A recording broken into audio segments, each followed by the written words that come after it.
আপনার কি ভাই না? আমার ভাই, ওরে ভাই, সামনে যান না, ওরে ভাই,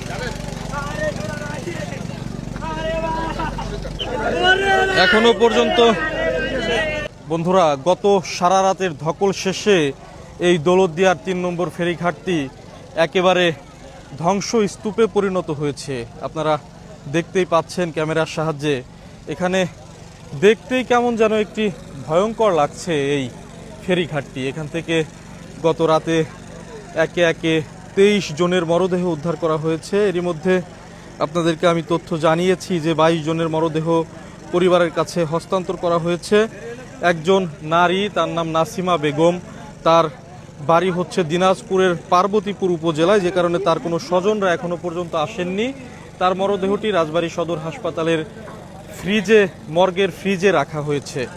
আপনারা দেখতে পাচ্ছেন এখানে এখনো পর্যন্ত পুলিশের সদস্যরা রয়েছে। আমি দেখলাম যে বিমান বাহিনীর সদস্যরা এখানে রয়েছেন। ফায়ার সার্ভিসের ডুবুরি দল এখানে এখনো পর্যন্ত তারা উদ্ধার তৎপরতা চালাচ্ছেন। তবে নতুন করে আর কোনো মরদেহ এখনো পর্যন্ত আর এখানে পাওয়া যায়নি। আপনাদেরকে আমি একটু দেখাতে চাই ক্যামেরার সাহায্যে। আপনারা দেখুন ফায়ার সার্ভিসের ডুবুরি ইউনিট তারা কিন্তু এখনও এখানে উদ্ধার তৎপরতা চালাচ্ছে। এটা একজন, বন্ধুরা আপনারা দেখতে পাচ্ছেন যে একটি মরদেহ একেবারে আমাদের সামনেই কিন্তু এখন পাওয়া গেছে। বন্ধুরা দেখুন, আমরাও এইমাত্র এসে দাঁড়ালাম আর একজনকে আসলে পাওয়া গেছে। ডুবুরি দল, কোস্টগার্ড, তারপর হচ্ছে ফায়ার সার্ভিস সবাই মিলেই এখানে কাজ করছে। ফায়ার সার্ভিসে একটু কাজ করতে দেই, আমরা ফায়ার সার্ভিসের ভাইদের একটু কাজ করতে দেই। বন্ধুরা একেবারে আমাদের সামনেই ঠিক এই মুহূর্তে একজনকে উদ্ধার করা হলো, আপনারা দেখতে পাচ্ছেন। অর্থাৎ বোঝাই যাচ্ছে যে এখনো পর্যন্ত কিন্তু এই নদীতে বা এখানে আরও মরদেহ রয়েছে। গতকাল বিকেল 4:45টার দিকে এখানে দৌলতদিয়ার এই ৩ নম্বর ফেরিঘাটে সৌহার্দ্য পরিবহনের একটি যাত্রীবাহী বাস, সেই বাসটি ফেরিতে ওঠার সময় বাসটি নিয়ন্ত্রণ হারিয়ে একেবারে পদ্মা নদীতে ডুবে যায়। 50 জনেরও বেশি যাত্রী ছিল এই বাসটিতে আমরা যতদূর জেনেছি। তো এর মধ্যে 23 জনের মরদেহ উদ্ধার করা হয়েছে। আর ঠিক এই মুহূর্তে একজনের মরদেহ উদ্ধার করা হলো। তো ধারণা করা যাচ্ছে বা আশঙ্কা করা যাচ্ছে যে আরও বেশ সংখ্যক মরদেহ কিন্তু এখানে আরও রয়েছে, এমনটি কিন্তু ধারণা করা হচ্ছে।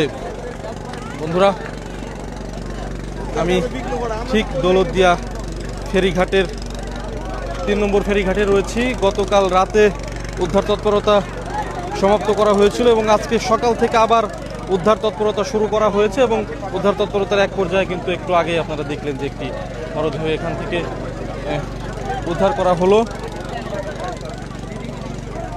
সবাই কিন্তু আশঙ্কা করছে যে আরও বেশ সংখ্যক মরদেহ এখানে থাকতে পারে। আমরা ওনার হয়তো কোনো স্বজন, এখানে স্বজনকে পাওয়া গেছে।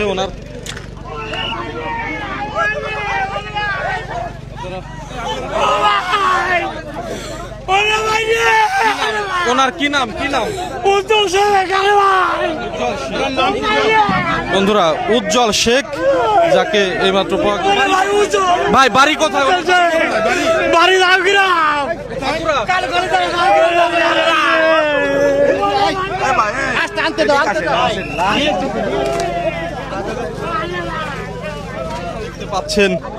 আপনারা দেখতে পাচ্ছেন যে যে মরদেহটি মাত্র উদ্ধার করা হলো তার স্বজনদের আহাজারিতে এখানে আকাশ বাতাস একেবারে ভারী হয়ে উঠেছে। আপনারা দেখছেন এখনো পর্যন্ত ধারণা করা হচ্ছে বা আশঙ্কা করা হচ্ছে আরও অনেক মরদেহই এখানে উদ্ধার করা হচ্ছে। তো এই যে আমি ওনাদের সঙ্গে কথা বললাম, ওনারা বলছে যে যার মরদেহটি উদ্ধার করা হচ্ছে তার নাম উজ্জ্বল এবং তার বাড়ি নাকি মাগুরা, এমনটি তারা আসলে বলছিলেন আমাদের।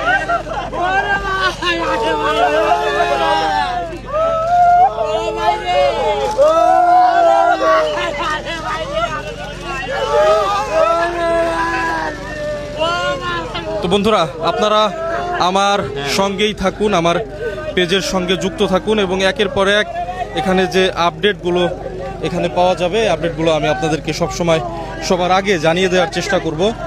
আপনারা সবাই সঙ্গেই থাকুন। এখনো পর্যন্ত দেখুন ফায়ার সার্ভিসের ডুবুরি ইউনিট কিন্তু এখনো পর্যন্ত কাজ করছে, উদ্ধার তৎপরতা চালাচ্ছে। নৌবাহিনীর সদস্যরা এখানে আছে, কোস্ট গার্ডের সদস্যরা এখানে আছেন, উদ্ধার তৎপরতা চলছে। পরবর্তীতে আরও বিস্তারিত তথ্য আমি যা পাবো আপনাদেরকে সাথে সাথে জানিয়ে দিব। ধন্যবাদ সবাইকে।